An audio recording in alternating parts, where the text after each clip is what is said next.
Ladies and gentlemen, sports fans alike, welcome to another edition of Bill Swerski, Sports Talk Chicago. One of the couple, two, three best podcasts around. So sit back, grab yourself a cold one and a Polish sausage, park your keister in the French room, and listen to Bill Swerski, Sports Talk Chicago. In Chicago, you know that all sports rock. The Bears-Seahawks, Bulls, Cubs and Sox. Pick your favorite, you can choose, as long as the Packers lose. For everything you need to know, it's Bill Swerski, Sports Talk Chicago. Bill Swerski, Sports Talk Chicago. Hey everybody, welcome to another edition of Bill Swerski Sports Talk Chicago. This is your host, Shawn. I'm flying solo today because poor Alex is not feeling well, so if you want to reach out to him on Twitter and send him warm get well wishes, I'm sure he would appreciate that. But we are going to be talking a lot about the Bears, a little bit about Cubs and White Sox. But first, I'd like to thank our sponsor, the Rockford IceHogs. If you're not familiar with the Rockford IceHogs, they're the AHL minor league affiliate of the Chicago Blackhawks. What does that mean for you? You get to see the stars of tomorrow today at family-friendly, affordable prices. Sure, the season isn't going on right now, but that shouldn't stop you from heading on over to icehogs.com, getting yourself a hat, shirt, jersey, sign up for season tickets, and more. Tell them Swerski Sports sent you. Well, everybody, we just had some little bit of time to digest preseason game number 2 for the Chicago Bears, and there were some good things and some meh things, but overall, I think, although you can't get too high from the highs on preseason, it's always nice to win back-to-back games in the preseason. I really do think that. I think there's always a positive to that. Again, you have to be even-keeled about preseason. Is don't get too highs at the high, don't get too lows at the low, unless the low is your quarterback just went like 0 for 12 and with 4 interceptions, or your star player tore an ACL. Other than those, don't get too low on the lows either. But let's talk about the offense briefly first. They moved the ball. They moved the ball pretty well. Scored a decent number of points. I was pretty happy about that. That was a solid. Really what we wanted to see, I think, was could the receivers get separation? How did the offensive line bounce back? They did have a rough game in week 1, and we saw a new combination here with the starting offensive line. And what would Justin Fields look like? And I thought Justin Fields looked pretty good. He was running for his life a little bit because for some reason the Seahawks just blitzed like crazy during the beginning of the game. They were just sending a lot of blitzes, and there was some trouble picking up the blitzes on the Bears' side. Not that they couldn't identify them, but some assignments were missed, and mostly it was the running backs not picking up, tight ends not picking up their blocks. More so than, and some of it was a little bit of miscommunication, rather than guys just getting beat off the ball. Regardless, you still don't want to see those pressures, but when they have an explanation that's not your offensive line is bad, that's always it's always preferred. But Justin Fields, I thought, looked pretty good. The receivers, we saw Mooney very briefly. We still haven't seen Byron Pringle, but we've seen some different combinations of receivers out there. But I thought Isaiah Coulter did a nice job. Cole Kmet, I think, looks pretty darn good. So overall, I think you're seeing some separation. And honestly, Luke Getsy we know what this tree and from this offense looks like. We know what the types of plays that emanate from this offense look like and how this offense runs. None of those are surprising, but some of the surprises are which players will be used in what positions, and what is the play calling sequence of Luke Getsy, because every individual within these offenses is, even if it's a similar style and similar type plays, the sequence that you call the plays are going to be different. I mean, just think about if you're playing Madden NFL and you've got the same offensive playbook. If you're playing, say the Bears, two different people, you're going to see different plays called because everybody has their own comfort level, what plays they think are successful, and depending on the situation and the down, everybody's going to call different plays. And Luke Getsy's really trying to hold his cards to the vest and not give too much away. But I think you're going to see a lot more rubs and legal picks to get players open. But so far, I think we've seen a pretty decent job at that. But like I said, I thought Isaiah Coulter had a nice game. Cole Kmet played nice. Simba Webster, I thought, was really. I think he's on the bubble, but he really came out and trying to play. And you saw the speed of Velus Jones. So those were all good things.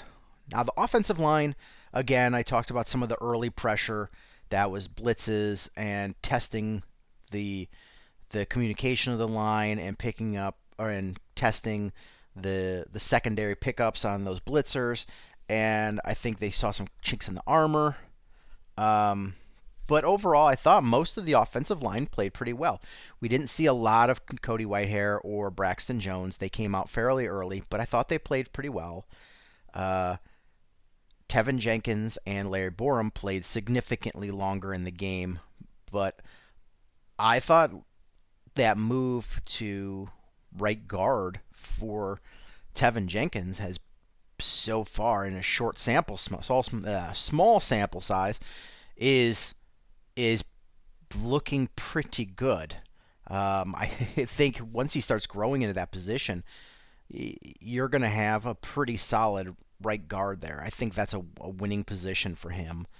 And it's funny because, on Twitter, after the David Kaplan report about how they were going to trade Tevin Jenkins and that they had talks with people about it and he was immature and all these things, I questioned the legitimacy of those reports because honestly, I don't always trust everything that David Kaplan says.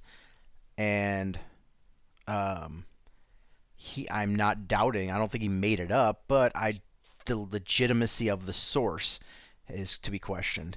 And I got a lot of flack saying, hey, David Kaplan's way more connected than you. I'm not saying he's not. Obviously he is. This is his profession. This is his long-time profession. This is my hobby. I don't go hang out at Hallis Hall. I've been to Hallis Hall one time or two times ever. Like this is my hobby. I'm just saying is that I don't necessarily trust everything David Kaplan says is gospel as being gospel. That's my whole contention, and it's looking like it's less than true.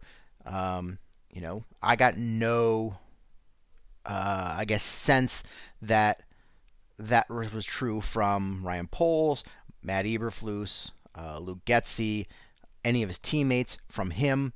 Nobody was giving any sort of sentiment that he was on the outs and being traded.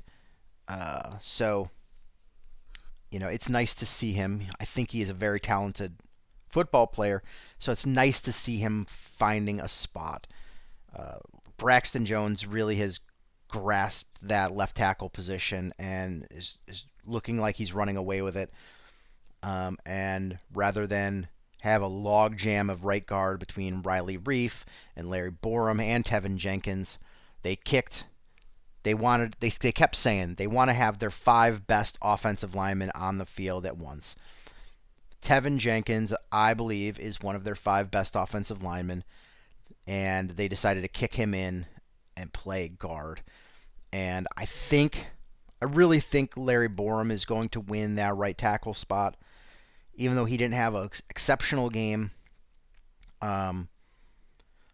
But I think he is going to be better than Riley Reef. And that's not a knock on Riley Reef. It's just Riley Reef we know his ceiling. His ceiling is he is an average offensive tackle in the league. And that is not a bad thing. It's a position that in the NFL, fans are all scream, we need to upgrade over our tackle when they have an average tackle. But it's not that easy to upgrade over an average tackle. So I don't think that's the ceiling of Riley Reef. So it's not a knock at all. But I think the ability to start Larry Borom benefits you better if all things are equal. If the two are neck and neck, I think starting Larry Borom over Riley Reef has multiple reasons why it's the advantageous for your team. One, he's a young player. He gets the reps. And I think having the reps is important for him getting better. You're not going to see Riley Reef get better than he is. He is who he is. You know that.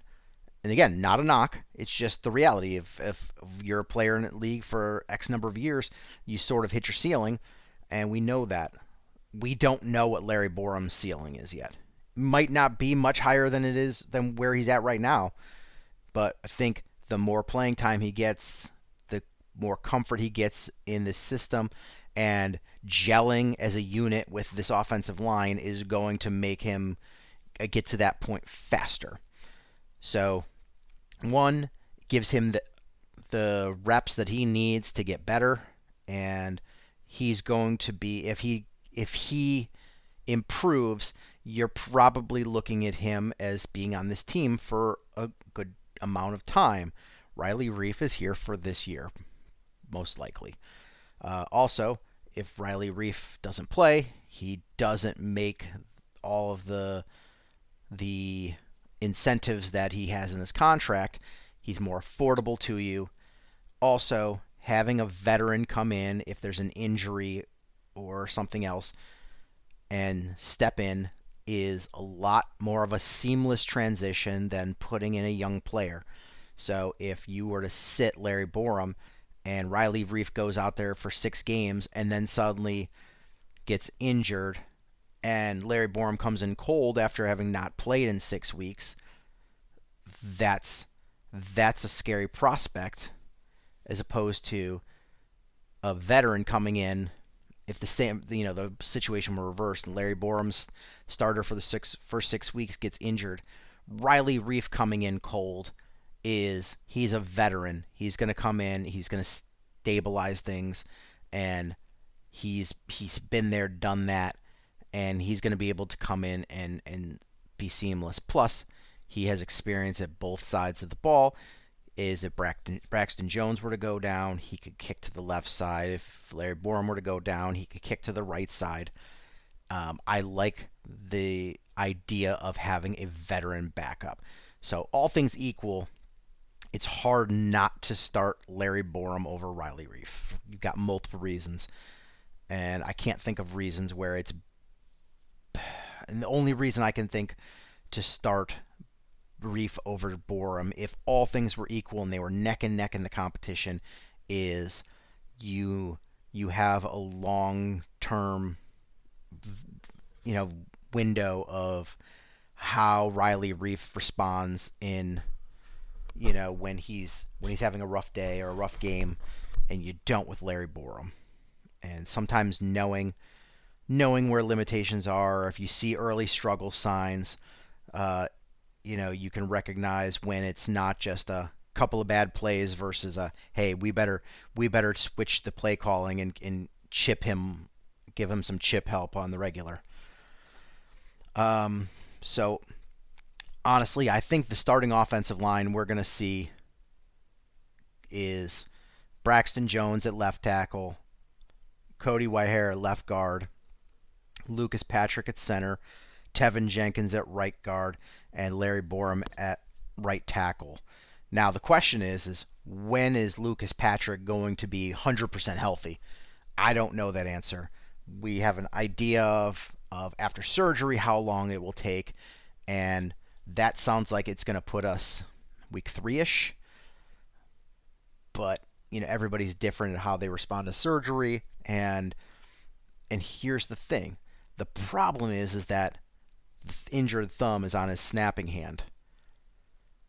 Now, what happens if you were put that man in a club and he was playing guard instead of center? Could he come out there and play week 1? I don't know. I would imagine he would at least go out there and try, and which is the case of if we expect Lucas Patrick to be his hand ready to go and strengthened and stabilized and good to snap the ball and ready to play in week 1, 2, or 3, then maybe the move is to kick Cody Whitehair back to center because he played center for several years for the Bears. Kick him to center and then have Lucas Patrick play guard so he could have his hand wrapped in a club and not have to worry about snapping the ball.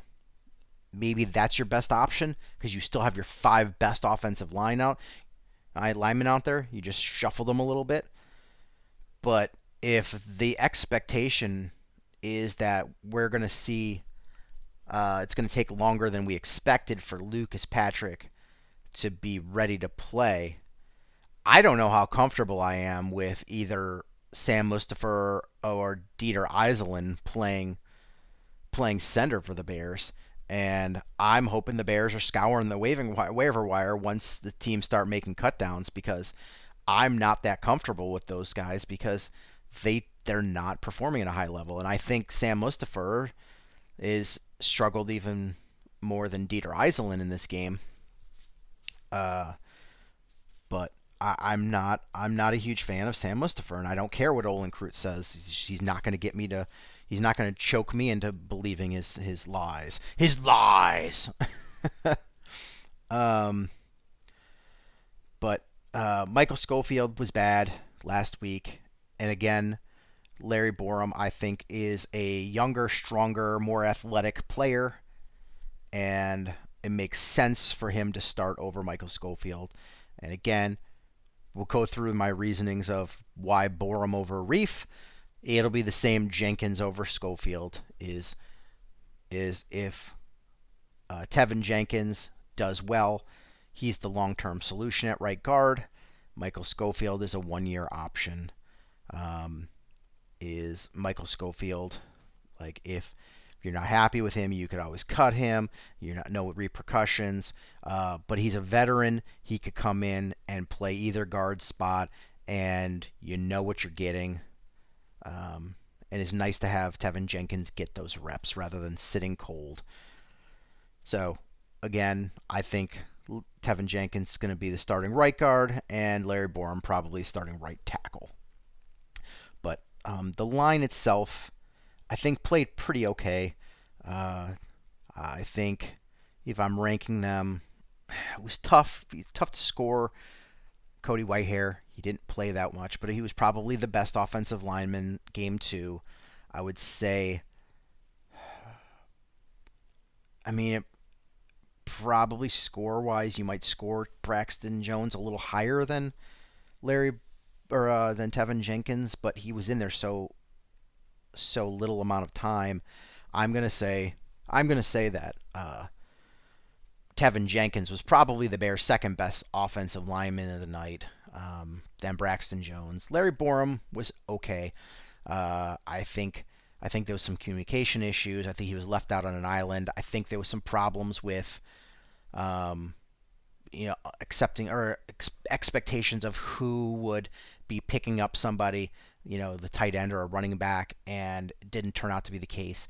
So, his blocking ability and such, I think, was fine, but I think there's some communication issues across that line. The center position was not that great, and I think we understand that, so Lucas Patrick can't come back fast enough. What else? We saw the speed of Velus Jones Jr., both on kick returns and running some routes. I'm excited about what the Bears are going to be doing with him And I'm hoping, we've seen an uptick in Bears fans saying, Bears could have drafted George Pickens. He's looking really good. Yeah, George Pickens was looking real good, and I think we all said that before the draft, is George Pickens does not lack talent.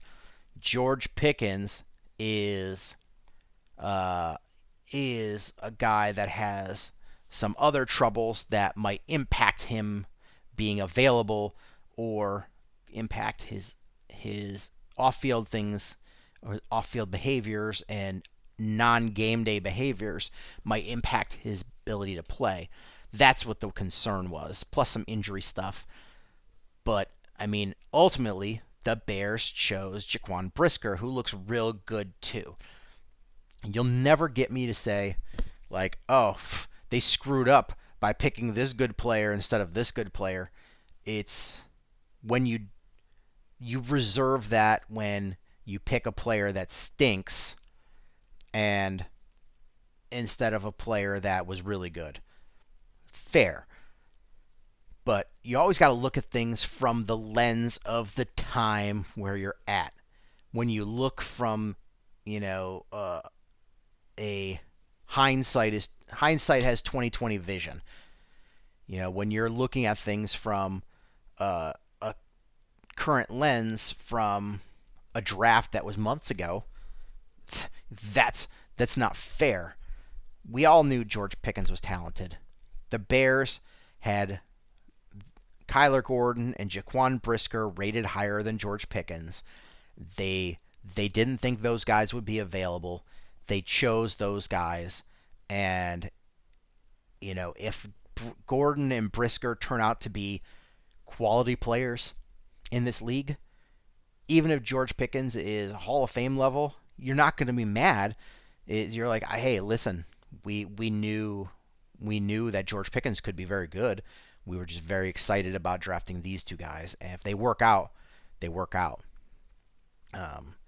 Same with if Justin Fields and Mac Jones both turn out to be very good, you don't lament not drafting Mac Jones. You're like, well, we got Justin Fields, and we're very happy with him. Both had good careers. You reserve that for if you draft somebody that's terrible. Like, oh, hey, we drafted Mitch Trubisky when we could have drafted Pat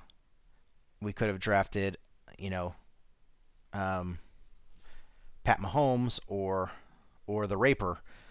So that's the situations where you reserve that for. So just stop with the George Pickens talk. Number one, he'd only played one preseason game, and number two is we are looking like Brisker is going to be a player too.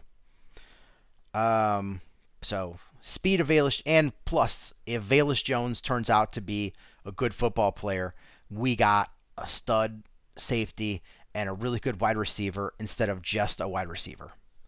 Got to put it in that context too. What else? Isaiah Coulter, looking like he's really trying to win a roster spot. The wide receivers is going to be tough choosing, and it's kind of a wide open competition. I know Darnell Mooney has got his place locked. He's clearly the best wide receiver on this team. He's looking like he's having a good rapport build with Justin Fields. Darnell Mooney is your number one. The assumption was Byron Pringle would be your number two. He has been out with injury. I don't know the status of that, but you feel like he is going to make this roster. And my guess is the Bears are going to take their final 53-man roster is going to have 6 wide receivers. That's my guess. Maybe they go in with 5. I don't know, but I'm going to guess 6. And Darnell Mooney is 1. Velus Jones will be one of them, so that's 2. I'm assuming Byron Pringle will be one of the 3. Equinemius St. Brown 4. So you've got 2 spots left, and that competition then becomes Dante Pettis, N'Keal Harry, who is currently injured, and I don't know if they put him on IR and make him sit for those first 6 weeks, and then figure out roster spot after that. But that probably will happen, but it'll be Dante Pettis, possibly N'Keal Harry, Tajay Sharp, um, Simba Webster, who had a nice game as well, Daz Newsome, who struggled a little bit, but he does have some talent. Isaiah Coulter and David Moore. So you've got those guys competing for 2 spots. So there is competition there. I know people like to shit on the Bears' wide receiver depth, and I'm not saying that the Bears have great wide receivers, but I would say that there's some consistency is from top to bottom. I don't think there's garbage there. I think we've seen some play. Isaiah Coulter's made some nice plays. Simba Webster's made some nice plays. Tajay Sharp has made some nice plays. Dante Pettis. So you've seen these guys make plays, and some of them have some experience in this league. It's just, could our talent be better? Absolutely. If we had another, like if Byron Pringle comes out and is like, hey man, that guy's like a 800-900 yard receiver, suddenly the Bears wide receiver core gets looked at in a much different light than it does right now. But I really think it's going to be a good competition of who makes this roster, and I think somebody that might get picked up by another team is going to get cut from this roster. So guys are showing out, and I think whoever plays week or preseason game number 3 is really they're gonna go all out, because that's their last opportunity to make the squad. So that's gonna be fun. And speaking of Isaiah Coulter, that was an amazing catch that was called not catch, and I'm bummed, as I know all of you guys are, that Flus didn't throw the challenge flag on that. And honestly, I don't understand why he didn't. If he comes out and he says, listen, on the field, it looked like a catch to me, but Isaiah clearly wasn't, waving and yelling and saying, I caught it, throw the flag.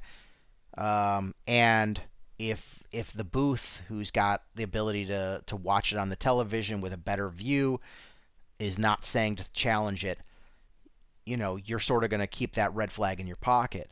If it's a regular season, I understand that. It's preseason. Go with your gut.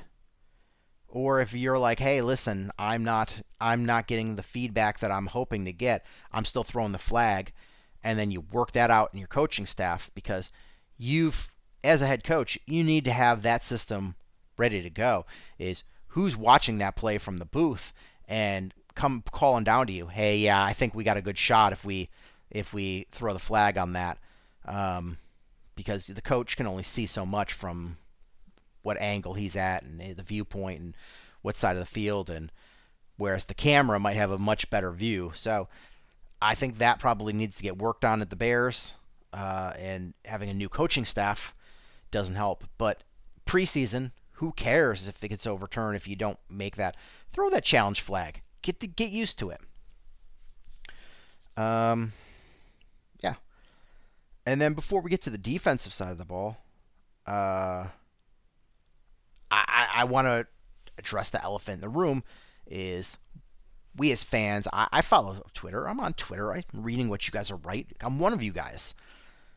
And the announcing staff of that Seattle Bears game was terrible. I mean, you had Laura Rutledge, who's interviewing Justin Fields and asking the stupidest of questions. So when the call comes in the headset, how do you remember it and make the call on the field? Really? That's your question? This is a professional football player, and you're asking him how he can remember plays from his playbook that he practices? And then you interrupt him with, oh, that's a touchdown. And it was nowhere near a touchdown. It was like at the 30-yard line. And they called him Josh Fields, and then you have Dan Orlovsky saying, a bunch of dumb stuff, and then go on Twitter and tell Bears fans, no, I never said that. It's like, bro, you absolutely did. You most certainly You most certainly did. I went back and watched the replay. And you did.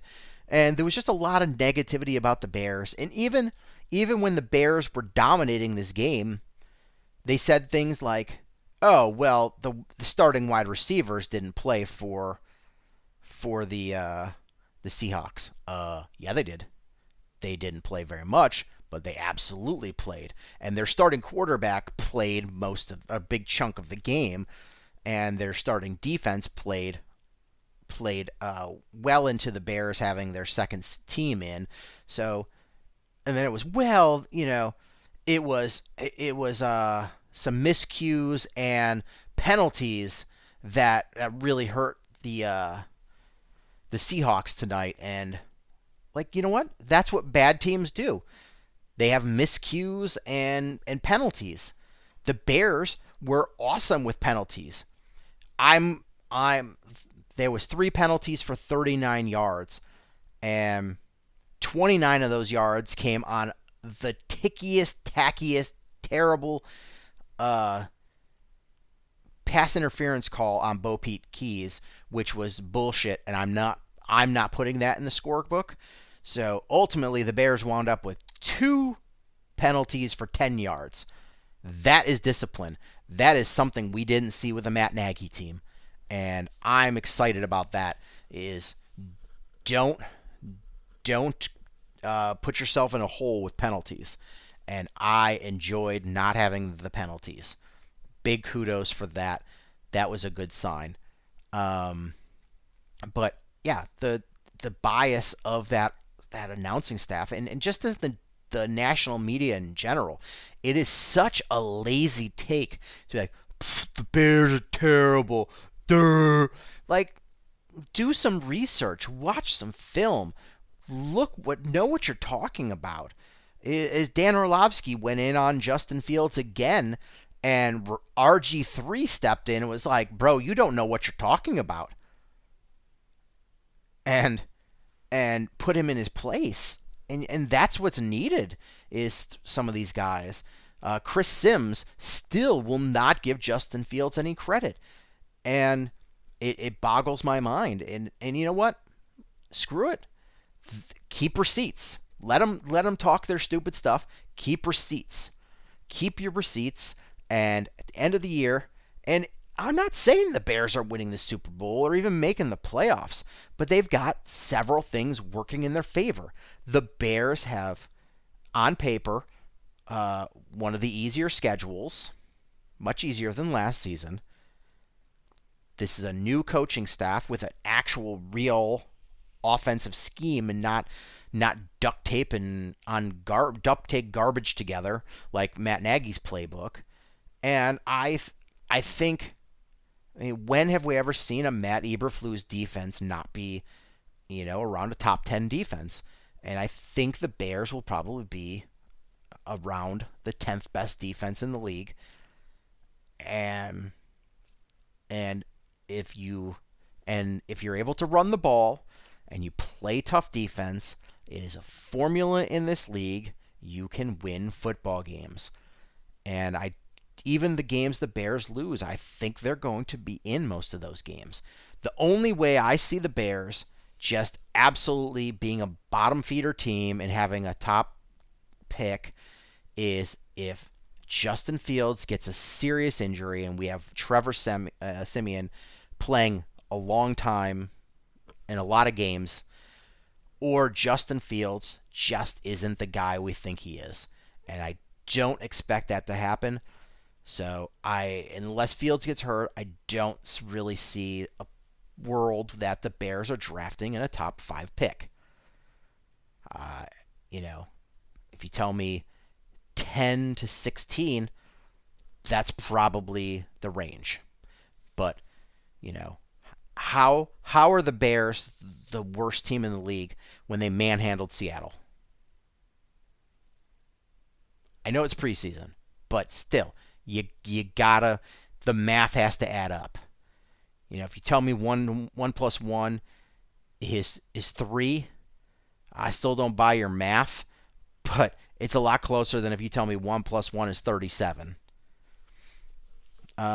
But on to the defense. The defense, I saw some weaknesses there. My big fear on this defense is teams being able to run the ball well. And while I don't think that the Seattle was running all over the Bears. But Homer was able to pick up a good chunk of yards every time he ran. Same thing with Thompson. They were averaging big chunks, and I think that is going to be a weakness where you're going to see not consistently like a Derrick Henry type. Oh, every time he runs, he's picking up 4, 5, 6 yards. Not an average of 15 and 4 and 4. He's consistently picking up X number. I don't think you're going to see that with the Bears, where it's like every time somebody runs, they're picking up 3, 4, 5 yards. Those are tough. I think it's going to be stuff, give up 7, stuff, give up 4, and I think the run defense is still going to be a little soft for this year. But if Roquan Smith really wants to earn that contract, you're going to see him do some great things, and that's going to make this defense better. Kyler Gordon, we got our first look at him. It was okay. You saw some good things. You saw some bad things. You saw the speed and athleticism that he possesses. They're just very evident. We saw a missed tackle. We saw some coverage gaffes, and some of them got masked by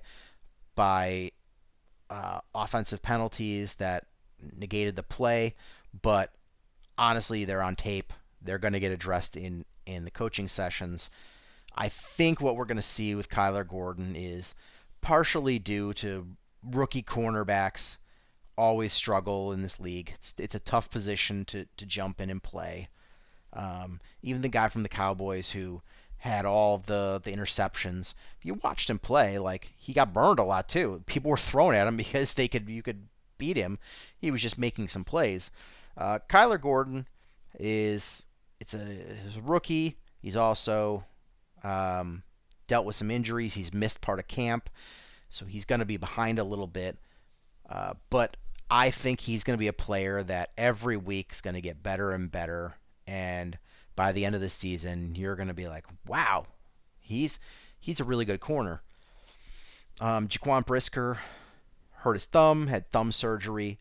I don't know what his status is going forward, but I hope it's not long, because he is going to be a huge cog to making this defense play better. So hopefully that's he's back healthy soon. Bo Peep Keys, I know his Pro Football Focus score wasn't very good for the game, but honestly, my eyeball test thought he was pretty solid. Other than that ticky-tack pass interference call that was called on him, I thought he played pretty well. And I know he's sort of buried on that depth chart, but I would like to see him get some more playing time in this final preseason game, because I'm still not sold on some of our corners. And if he's a guy that's competing and playing decently, I want him to have a shot to be one of those depth corners. We didn't see Roquan again on the field. Saw him on the sideline. And now, I guess we'll deal with that in a minute, the Roquan situation, but he didn't play. But overall, I thought the Bears game played pretty well. The Bears dominated that game for the most part. The second half of that fourth quarter really was sloppy for the Bears, and I know the coaches are going to eat those guys alive for that play. I know Ryan Poles even came down after that. He's probably seething watching the end of that game. It was the second half and fourth quarters especially of preseason games get a little tough to watch. The play gets sloppier. You don't know a lot of the players unless you're just an absolute nerd reading everything like I am. even still, some of these players, you're just like, I don't know who the hell this guy is. And like, why does this guy have the same number as a offensive player and a defensive player of the same number? Oh, clearly those guys aren't both making the squad. But you get sloppy play, you don't know the players, and you're just like, all right, I'm tapping on this game. But it was especially bad this game. There was a lot of sloppy play, and you had Pete Carroll calling timeouts at the end of the game for no reason when there was no chance for them to win. They were down 2 scores, 2 touchdowns, and he's calling timeouts at the end of the game. Like, what do you think is going to happen, you old geriatric nerd? You're just making it longer for everybody else. Like, don't understand. But yeah, I thought the Bears for 3.5 quarters played really well, really good football. And I'm not getting too high on the highs or too lows on the lows, but winning is winning, and it's nice to win, and it makes that film session when you go back to practice that much easier and better. What else? I give my top 3 offensive players, top 3 defensive players. I'm going to say on offense, Trevor Siemian, I thought, did a really great job. I think Tevin Jenkins did a really good job. I think Isaiah Coulter did a really good job. Those were my 3 guys on offense. Defense, I'm going to go with Elijah Hicks. I thought played a nice game. He's a player I want to talk about in a minute, but I think there's a real possibility the Bears could keep 5 safeties to shield him from getting the practice squad and possibly getting picked up by somebody else.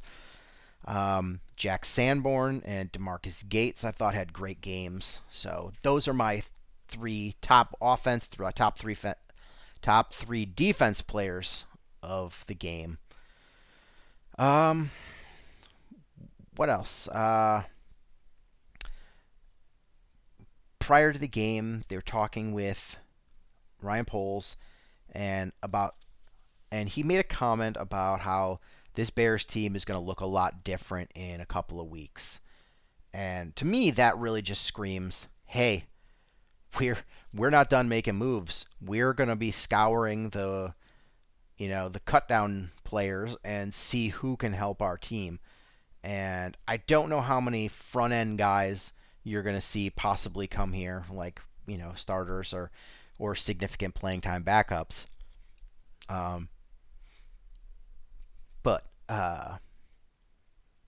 as far as some of these depth pieces and backup guys, I think some of them could really be hurting here if somebody decent gets put on the waiver wire and when they do the final cut downs in a couple of weeks. So that's really what I'm looking. And honestly, if you're looking at the depth chart of where the Bears could be, it's a possibility that if a decent wide receiver gets cut, that the Bears could pick up a wide receiver. I'm probably not holding my breath about them picking up an offensive lineman because I feel like they're comfortable with the starting 5 they trotted out.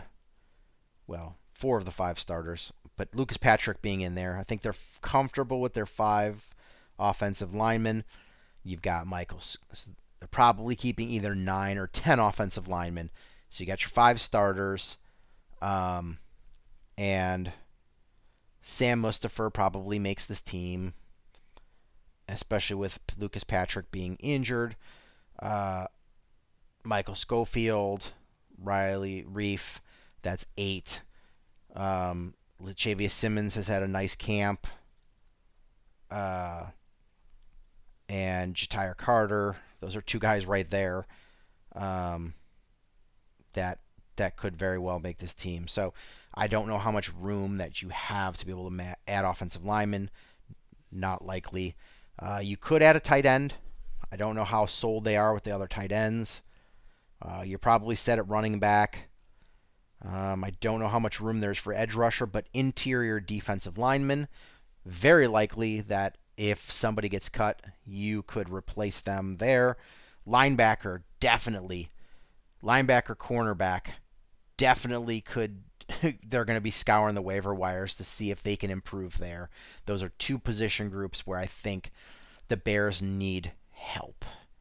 Linebackers, hopefully with Roquan coming back, things get better. But we did have some injuries in that group. And a cornerback, after Kyler Gordon and Jaylon Johnson, you're really looking at Kendall Vildor, Tavon Young, Duke Shelley, the other Lamar Jackson, Bo Peep Keys, Thomas Graham, Jaylon Jones, who looked terrible in that game. I don't care what PFF grade he got. He looked terrible. So I think they could really use help. Do injuries for the linebackers and just low talent at that cornerback position. So those are the places where I could see the Bears really scouring the waiver wire for players that get cut. What else do I want to talk about with the Bears? Roquan Smith. We got some new information that it sounds like Roquan is going to end his hold-in and start practicing, and he's going to play out his fifth-year option on his rookie deal for $9 million this year, and he says we'll see what happens after that. And I think he finally realized that, hey, I don't have a lot of options here. The only options that Roquan Smith has at this point are play or sit out 10 games and then come back, and I think that's just a bad look. I think the players' union is probably advising him, even if he's not happy with his contract, don't do that option. You can't have your two moves be two nuclear options, even if you're not happy with the way things are going. And he's clearly not happy with the way the contracts are being negotiated. And it's very clear that it's either he's highest paid off-ball linebacker or it's a bad deal. And I honestly think that is his mindset. It's either break the record or it is a bad contract. And I that's tough. It's a tough pill to swallow, and it's hard to there's been plenty of players that negotiated their own deals, but I think when players negotiate their own deals, they either have to have that strong ability to say, listen, I'm able to separate the personal side of this from the business side, or they feel confident with taking a pretty good deal that's not a record-setting deal. It's just a tough spot, and I think he needs representation. I'm going to keep saying it, but I'm glad that he's going to be coming back, and I hope that we see him at least somewhat against the Cleveland Browns, because honestly, my fear with him is missing all of the training camp and not playing in any of the preseason games, that he's going to get injured in week 1 or 2 of the regular season. I think you need that contact, and you need to build up that contact before you play in a game of consequence. So hopefully they play him at least a series or two in the Cleveland game. And then finally, I just kind of want to talk about, I know it's early, and I know we haven't played many games, but just early perceptions. I want to address what Ryan Poles has done as far as bringing in players that were not in the NFL last year. So that is college draft picks, undrafted rookies, and free agents signed from other alternative leagues. And I want to go through the Bears draft picks. Kyler Gordon, second-round pick, looking like he's going to be a starting cornerback. Another second-round pick, Jaquan Brisker, looking like he's going to be the starting safety. Third-round pick, Velus Jones Jr., who's going to be looking like a significant contributor on the offense and your kick and punt returner. So, plus there, you didn't have a fourth-round pick. The first of your fifth-round picks is Braxton Jones, who's looking like he's going to be your starting left tackle. Your other fifth-round pick is Dominique Robinson, who we've seen flashes from and is probably going to make this roster as a rotational piece, as a rusher. Zachary Thomas was one of your sixth-round picks, and I think he's looked all right. I don't know if he makes this roster, just have a numbers game, but he'll probably be a practice squad type guy. The second sixth-round pick was Trestan Ebner, who I think we've seen some good things from, and I think he will make this roster, and how much playing time he gets is going to be how good of a blitz rush pick blocker he's going to be in picking up those blitzes, because it's going to be whoever picks up blitzes better between him and Khalil Herbert is going to get more playing time. So I think Ebner's going to be a fairly significant contributor. Six was Doug Kramer. Third sixth-round pick was Doug Kramer, who I think was in legit competition with Sam Mustipher for being the backup center, but he went down, unfortunately, with a Liz Frank injury, so the Bears kind of are redshirting him for a year at least. Ja'Tyre Carter was a seventh-round pick, and he has played pretty darn well. Seen some really great comments about him coming out of camp and practice, and I wouldn't be surprised if he makes this roster as a backup. Your second seventh-round pick was Elijah Hicks, who I think has played pretty darn well, and I think there's a good possibility he makes this roster as a fifth safety. They make room for five safeties to keep him. And then your last seventh-round pick is Trenton Gill, who has been, without question, your starting punter on this team. And you haven't even brought competition in with him. They seem to like him. He seems to be doing well. So that's great. Undrafted rookies. Chase Allen looks to be a contributor at tight end. Might make your roster as a tight end. Jake Tungus, depending on how Kari Blasingame is doing, he might make your squad as a fullback. He scored a touchdown in the last game. Micah Treadway has very, very good chance of making this roster as a rotational piece on the defensive line.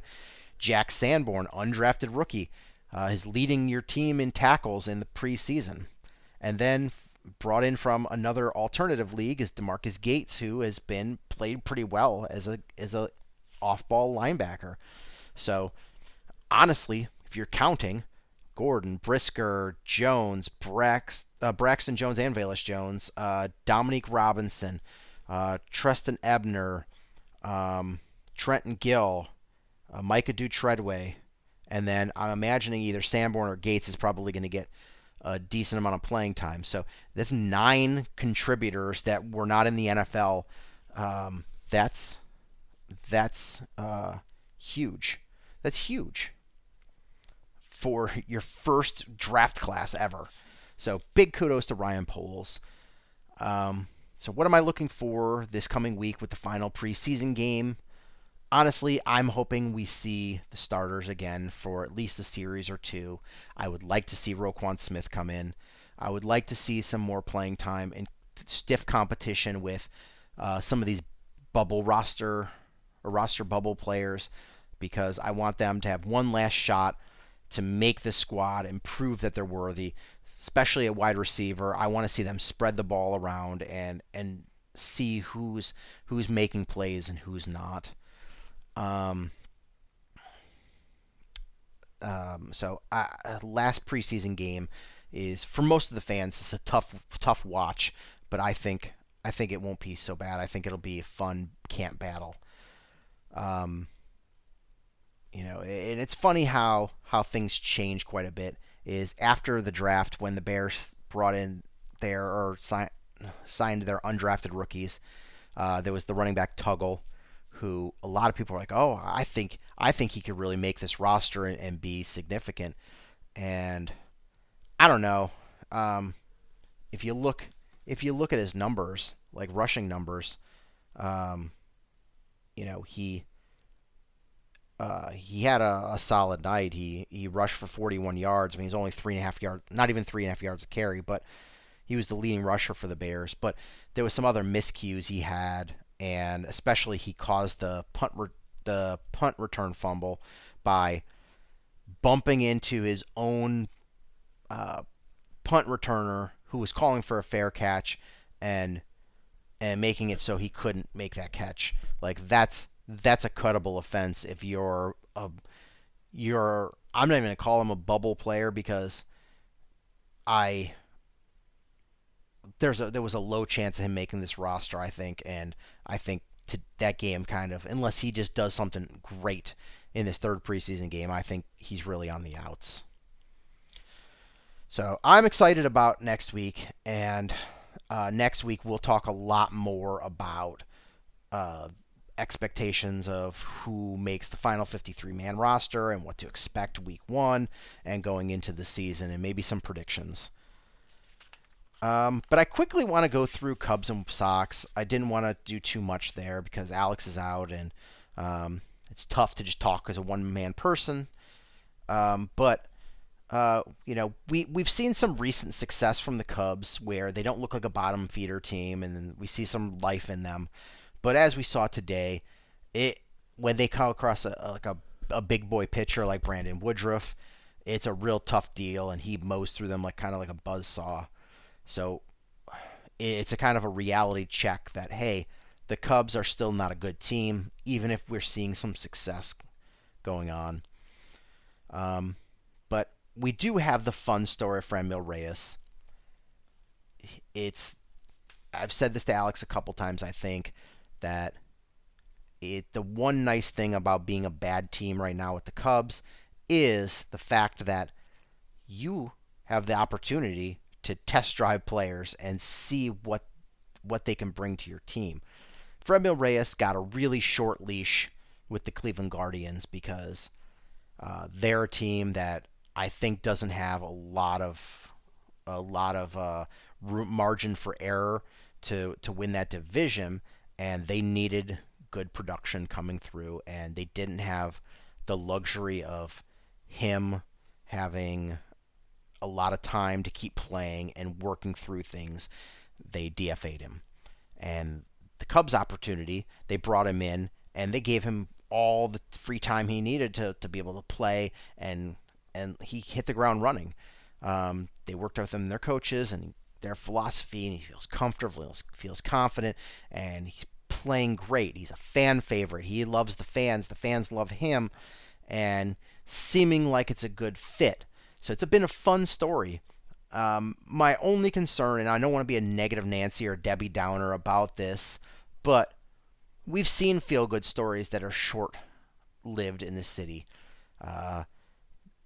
The Yermín Mercedes, the Frank the Tank. We've seen stories like that where it comes out of nowhere, playing great, and they just don't have longevity. And I'm hoping beyond hope that Franmil Reyes is the real deal, and he's just found his groove, and he's he's found his place, and this is where he's going to thrive. I really hope beyond hope that that's the situation, because that would be great for him. That would be great for the Cubs. And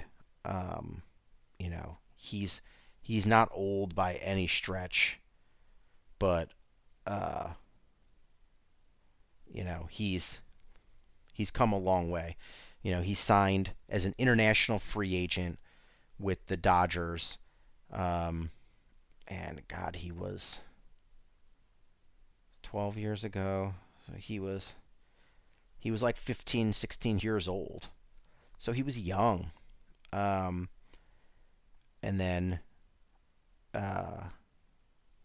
so he's not old by any stretch, but he's not young either. So I'm hoping it's just that everything finally clicked, and he's going to be a good player for the Cubs for the next several years. fingers crossed, because the fans seem to love him. Got a nickname for him and everything. So I'm excited, and I hope that this is the real deal. But honestly, looking at the Cubs roster here, you have a lot of questions. You're playing Patrick Wisdom at first base. You're playing McKinstry at third, and you can probably upgrade from both of those players.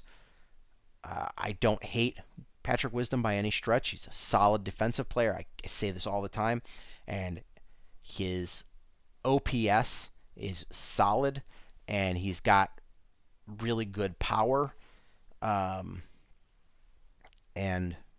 his on-base percentage is not terrible for the kind of hitter he is. But he's not a starting third baseman on a World Series championship team. Nick Madrigal makes it a tough decision because early on in this season, we were all writing his ticket out of town. He comes back from injury and his rehab start, and he comes back from the minors, and suddenly he looks like the guy that we saw with the White Sox last year, where he's getting on base, he's making contact, he's getting hits, and it makes it tougher to get rid of him. Of course, you would like to have a guy that can carry a good batting average like that, but with much, much higher OPS and probably a better fielder. But there's not a lot of second base free agents, but there's a ton of shortstop free agents. Do the Cubs go out because the Ricketts family is saying that they're going to spend money? And if that's so, your best bet is probably a pitcher and a shortstop. And if that's the case, you're not going to sit Nico Hoerner. So do you start platooning and making Nico Hoerner the new Chris Bryant, and sometimes DH, sometimes short, sometimes second, sometimes corner outfield? Is that the kind of player he's going to be to get his bat in the lineup every day? Or does Nick Madrigal become a bench player? And you move Nico Hoerner to second base? Or do you try to convince like a Carlos Correa to play third base and replace Patrick Wisdom, or leave Patrick Wisdom at first base? But honestly, that's probably your most likely move, because I don't think the Cubs are able to pry Aaron Judge away. But as far as other free agents, Carlos Correa, Nolan Arenado, Trey Turner, Xander Bogaerts, Dansby Swanson. That's a whole lot of third basemen and shortstops that are out there. And I think that could improve greatly the Cubs lineup. Let's say you add a Carlos Correa. That's suddenly your lineup looks that much better. The one knock is there's no way you're going to improve at the catcher position. That's just a fact. Best case scenario is you come to your senses and you sign Wilson Contreras to an extension. In that case, it's a lateral move, Contreras to Contreras. But if Contreras does leave free agency, which I think is probably going to happen, is you are not going to improve at the catcher position. You're going to get worse. And can you live with just a good catcher, good catching catcher, a good defensive catcher that gives you no offense? I mean, the Astros are able to do it. Are you able to do that, or do you need that productivity from the catcher position in order to field a good offense? And that's a question that you have to ask your front office. It's very important. Starting pitching, I think you have a bunch of mids with Keegan Thompson and Justin Steele, and some of your minor league guys, Jordan Wicks, Caleb Killian, Ryan Jensen right now. Marcus Stroman, I like him very much, but I don't think he is this front end or a frontline pitcher on a championship level team. I think he's maybe a number 2. So that leaves, if you really want to compete and you're the Cubs, you got to go out and get a frontline pitcher. And there's a few that are available. You've got Jacob deGrom and asterisk, this is never going to happen, but a Justin Verlander. or Carlos Rodon is available. These are guys that can be front-end type starters. So it's just sort of talking through this. But, yeah, I mean, the Cubs are, and then DH, again, Franmil Reyes. I don't know what he's looking like long-term, but fingers crossed that with the Cubs, he's just turned a corner and figured it out, and this is who he is going forward, because if that's the case, the Cubs got an absolute steal. And with the White Sox, I just want to talk about one thing. I'm just very frustrated with that team, but with the injury to Tim Anderson and the surprise move of getting DFA'd by Oakland, Elvis Andrus being available was a common sense replacement that was available. You don't have anybody in the minors that you feel comfortable with replacing Tim Anderson for that length of time that he's going to be gone. It's past the trade deadline. You can't trade for somebody unless it's a waiver transfer or waiver trade, which, those you don't see a ton of those. But this sort of worked its way out. It's a win for the player. He gets the playing time on a good team, and it's a win for the team because even if Elvis Andrus can't bat and doesn't find his groove offensively, he's a pretty darn good fielding shortstop, and he's going to improve the White Sox with his fielding ability. I think the White Sox hitters are good enough to score runs with a defensive-minded shortstop, and whatever he prevents run scoring, I think is going to be enough for this team and the veteran presence. So I think that was a great pickup, and it kind of makes up for the lack of trade deadline moves. I mean, this was a luck out, but it's tending to work. But I think that's going to do it. I really wanted to keep this episode short and mostly talk about Bears.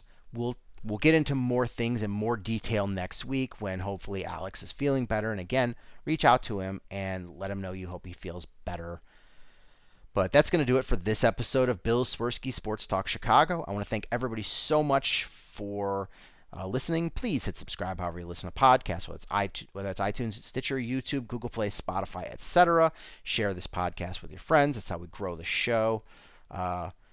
Follow us on social media at Swerski Sports, Facebook.com/Swerski Sports, SwerskiSports.com, or ShyFanPat2 for Alex on Twitter, or AlexanderJPatCreative.com for all of the cool stuff that Alex does. And again, thank you guys so much for listening, and until next time, bear down.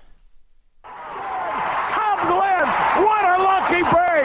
The good Lord wants the Cubs to win! We thank Ditka and God for all they have provided. Cubs win! Cubs win! Cubs win! Oh, I don't want her, you can have her, she's a Packer fan. She can't fit in my van. And she looks like Remember, New Yorkers, smoking crack is not legal on planes.